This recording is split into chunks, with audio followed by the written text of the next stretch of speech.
What's up, everybody, and welcome to Fantasy Football Today DFS. My name is Sia Nejad. I'm your host. It's the Tuesday recap and early look at pricing. And I do want to say, don't forget, we have a regularly timed game-by-game preview Fridays at 11 o'clock. It's going to be me and Mike McClure. We go through every single game. We talk about our favorite plays, Mike's top three at each position, and both of our cheat sheets. I want to run through this show really fast. I want to kind of do a quick hitter show on Tuesdays where we do a couple recap lineups, which we'll save to the end, including our FFT DFS winner. We're going to see his lineup. But what I really want to do is just kind of go through really quickly some of the games I'm looking at and some of the pricing or some of the players that I'm looking at from a pricing standpoint. I do want to point out before we bring up the DraftKings board, thank you for filling up the contest pretty early. We're going to have the link for the FFT DFS $5 contest. We're going to have that out really soon, later today. So make sure you get into it early. The other thing I want to note is some of the high totals that we might be looking at for week 3 before we pull up position by position, QB, running back, wide receiver, tight end. Here are some high totals. Falcons at the Lions. It's a 47.5 point total. For the record, it's about a 4.5 point spread. Texans at Jaguars, a 9-point spread, but that's a 45.5 point total. I think that one's really interesting from a DFS standpoint. Bills at Commanders, that's 45.5. It's kind of on the higher end, not super high. Chargers at Vikings, 51.5. This is a game a lot of people are going to be keying in on for obvious reasons. And the Bears at Chiefs, another one that I find very, very interesting at 49. That's a 12.5, 13-point spread. So, typically we like to avoid those games because they're not going to be ultra competitive. We're not going to have that back and forth that we really want from a DFS standpoint. But I'm not saying I'm going to avoid that game. It's just something to consider. Typically, when you have these high totals, you want the spreads to be at least within a score of each other, ideally within 3 points of each other, just so that you can have that theoretical back and forth from your correlated lineups. All right. I said it was going to be quick hitter. I do want to bring up the QBs, the wide receivers, the running backs, and the tight ends. But before we do that, just let's take a quick little break and hear a message from our partners. We need the sports news anywhere. We've got breaking news to bring you. Then get your sports anytime you want them. Big trade news overnight to discuss. Because we know you need sports all the time. A lot of movement in the rankings this week. A legend adds to their legacy. We're bringing you that breaking news right here on HQ.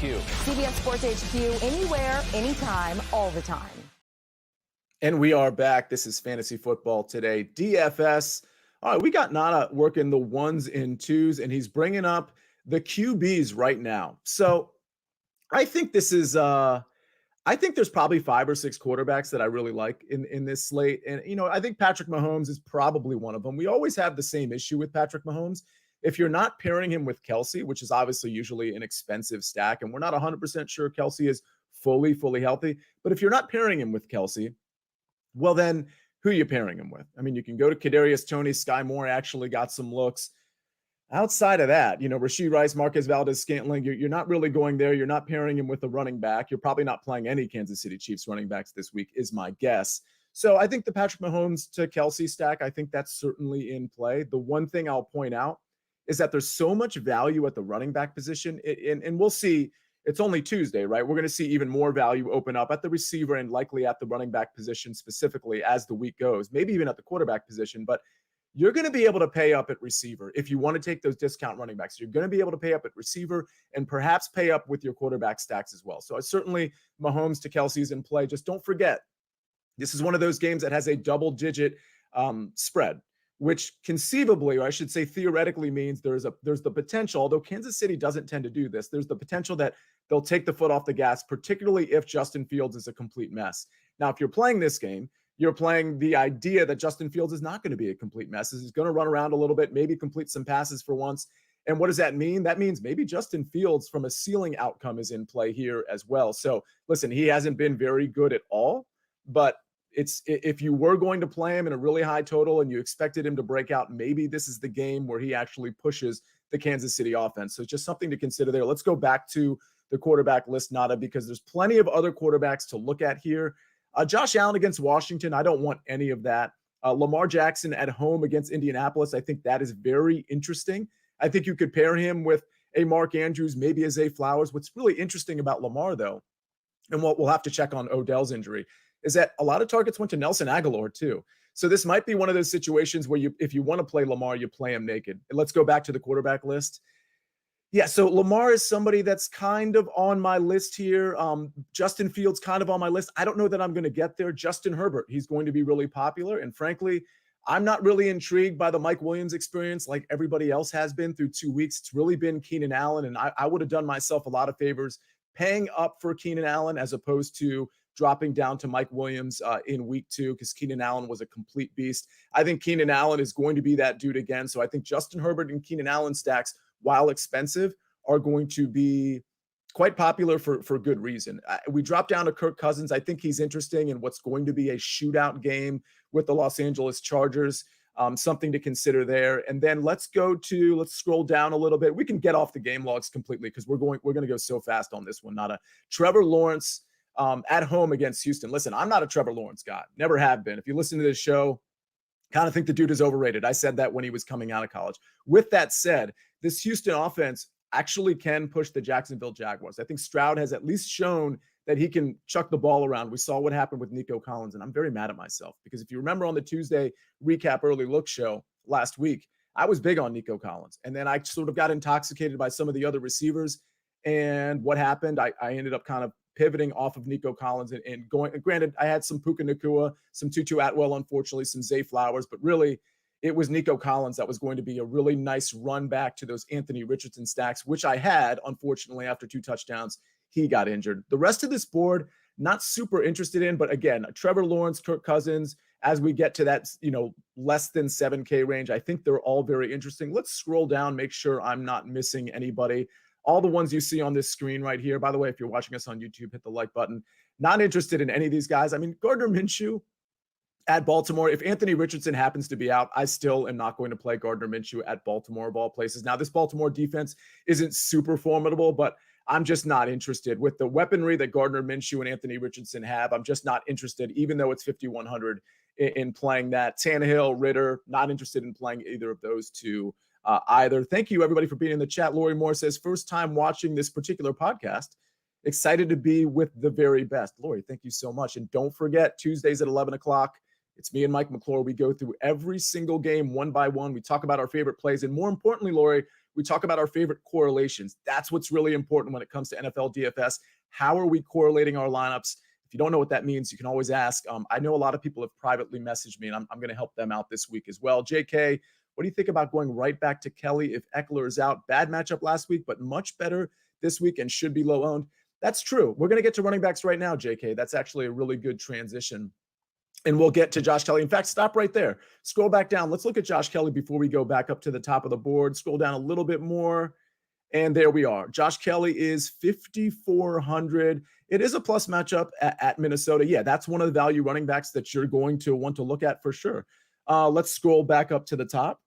And I'll tell you right now, some of the value, Craig Reynolds is value because we know David Montgomery is going to play. And while Jahmyr Gibbs is going to get some looks, I think the actual rushing attempts are probably going to go to Craig Reynolds. I think he's at 4,400, 4,600. We'll check that in a second. Moss is interesting. Zach Moss, another value running back on top of Josh Kelly, which JK just brought up.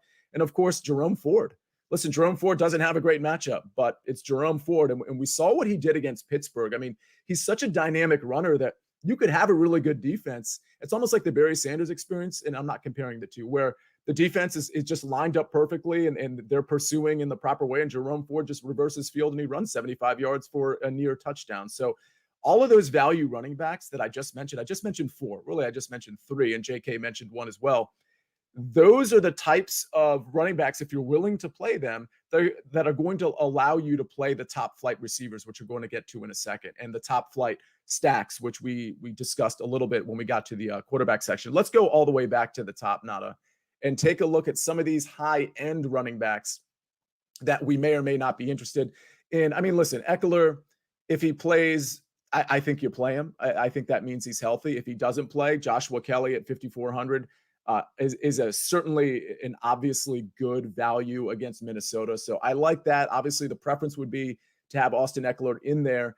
And the reality is, if he plays, I think a lot of people will be scared to play him because of the injury and because he's 8,500. So you might pick up a good sort of leverage opportunity, ownership leverage opportunity with a little shyness from the community playing Austin Eckler. Tony Pollard at Arizona makes a lot of sense. This Dallas offense hasn't really looked great. they haven't really had to look great, but the one person who has looked good, and I will say the passing game, CeeDee Lamb and company, they looked a little better last week. Jake Ferguson, interesting tight end value, looked pretty good last week. But Tony Pollard at 8,000 certainly makes sense. I think Bijan Robinson.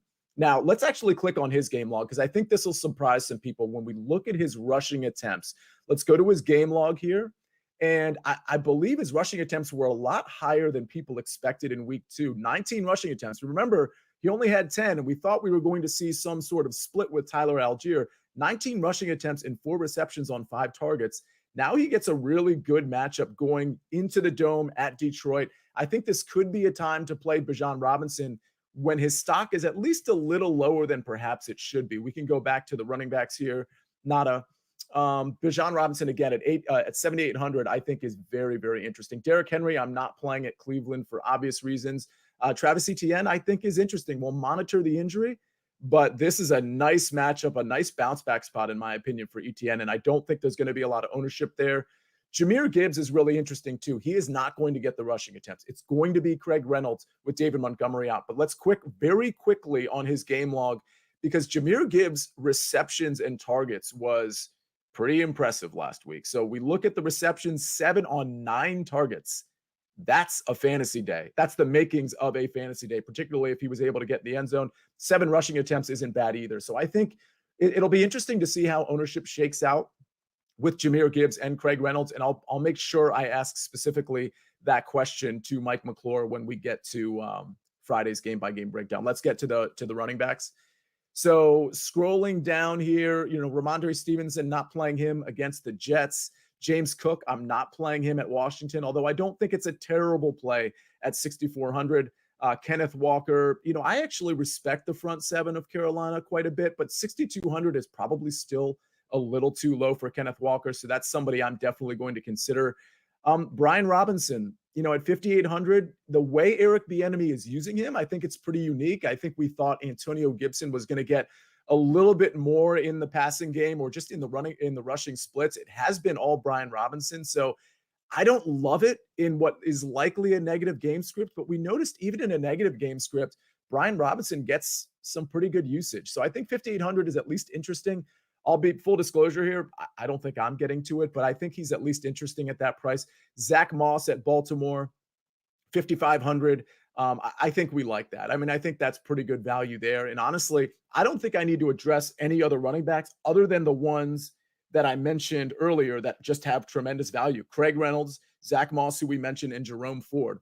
We'll see what other value opens up. We mentioned Joshua Kelly, of course, here at 5,400. We'll see what other value opens up once we sort of get some more injury reports. And that's part of the reason we're doing the Friday morning show as opposed to Thursday afternoon. If you remember last year, we had the Thursday show at 5:30.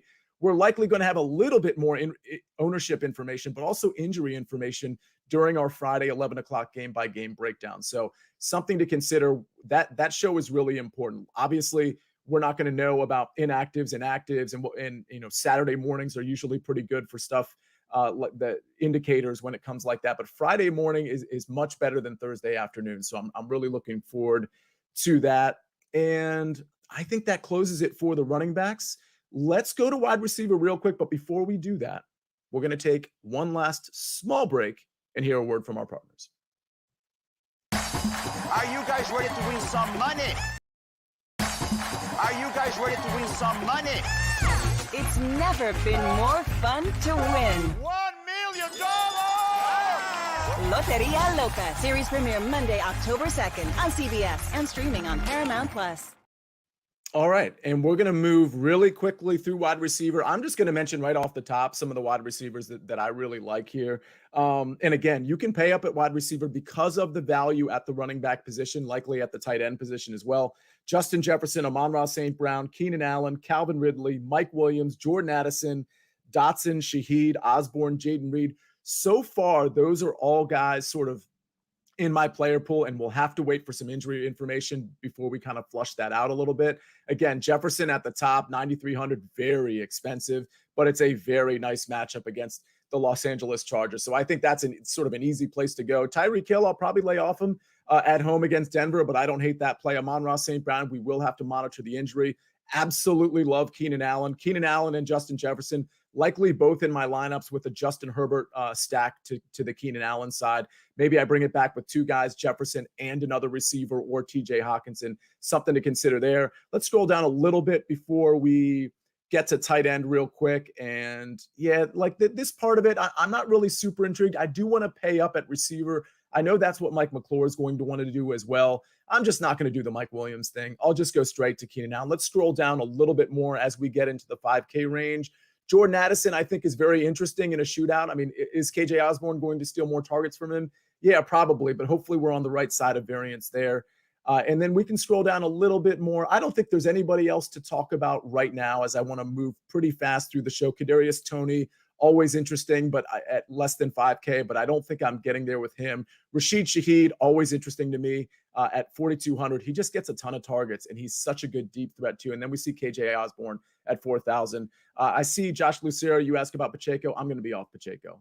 We'll wait and see. I'll ask Mike McClure about that, but it's going to be no Pacheco for me. Let's check out tight ends real quick.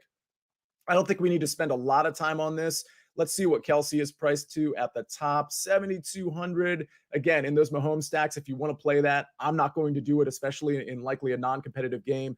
But if you believe that Justin Fields can do something, that stack makes sense. Maybe you even want to do Justin Fields naked and you bring it back with the Travis Kelce, and that is actually your stack. In other words, you're not stacking Justin Fields, but you're correlating Justin Fields with the top pass catcher for the Kansas City Chiefs. I'll ask Mike what he thinks about that. I certainly love TJ Hawkinson if you want to pay up for tight end. We scroll down. There's always there has been in that 3K range always some value in the 3K range. Jake Ferguson is very interesting to me at Arizona. The Troutman experience didn't work out for me. I took a shot there. That didn't work last week. Kyle Granson, he's been targeted. He's an athletic, solid tight end, somebody to consider there. All right, that was quick. Let's go to lineups. We got about 5 minutes left. Let's go to the Fantasy Football Today DFS winner. Let's go to who actually won the contest this last week. I believe he's a Chargers fan based on his username. I think it was Bolts with a bunch of Z's. So we're going to bring that up. By the way, I would have had such a great day last week if Anthony Richardson didn't get injured. I had Jared Goff as my primary stack, but the only other stack I had, or the only other quarterback I played on the entire slate, and I played a lot of lineups, was Anthony Richardson. Things were looking so good for me until they weren't after his concussion, after his second rushing touchdown. All right, this is Bolts 19. He had presumably a Chargers fan. He had the Jared Goff stack just like we suggested, and he actually had it with Amon-Ra St. Brown and Sam Laporta. Love that. That was one of the variations we talked about. He took the value in Rachaad White, which Mike McClure was really big on. Zach Moss. We should have talked a little bit more about Zach Moss, to be honest with you. At 4,700, I didn't know if he was going to get a full complement of work. I'm not sure that matters. I think even if he only got 10 to 12 touches, he was going to hit value at 4,700. So Bolt's smart enough to play Zach Moss there. Nico Collins, who we talked about a little bit on the Friday show, a lot on the Tuesday show. So good job sticking with Nico Collins there. Christian McCaffrey, hard to go wrong there, even though the price was high. And the Buccaneers defense against Justin Fields. I totally get that. This is a great, great lineup. It took down our 200-person contest. We'll have the link for our 200-person contest up in just probably just a couple hours, actually. So definitely look out for that. I'll tweet it out. The main account will tweet it out, but it'll also be in the YouTube description, and it'll also be in the podcast description. Now let's take a look at my FFT DFS lineup. This garnered $0. Listen, I did okay in some of my lineups. Some of my Jared Goff stacks were actually pretty good. My Anthony Richardson lineups were going to be amazing, but then they weren't. I mean, I was up a lot of money early in the slate, and for whatever reason, obviously Anthony Richardson got a concussion, and that was that. So here we go with my lineup. It is Jared Goff. That looks familiar. To Amon-Ra St. Brown and Josh Reynolds. Listen, I love that. That actually worked out. Amon-Ra could have done a little bit better, but he had to go in and out of the game a little bit. Still hit the 100-yard bonus, which is great.